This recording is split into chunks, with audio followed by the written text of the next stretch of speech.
أعوذ بالله من الشيطان الرجيم. بسم الله الرحمن الرحيم. السلام علیکم ورحمۃ اللہ وبرکاتہ. گردے اور پتے کی پتھری کا اللہ تعالیٰ نے قرآن پاک کے اندر روحانی علاج بتایا ہے. جس شخص کے گردے اور پتے کے اندر پتھری ہے وہ 41 مرتبہ سورہ بقرہ کی 84 آیت نمبر پانی پر دم کر کے پیے اور اس وقت تک پیتا رہے جب تک وہ کامیاب نہ ہو تو انشاءاللہ العزیز اس کو اللہ تعالیٰ شفا عطا فرمائیں گے.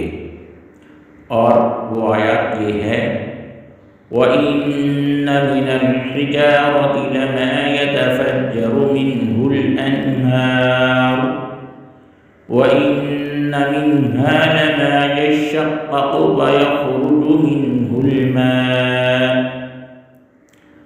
وَإِنَّ مِنْهَا لَمَا يَهْبِطُ مِنْ خَشْيَةِ اللَّهِ وَمَا اللَّهُ بِغَافِلٍ عَمَّا تَعْمَلُونَ.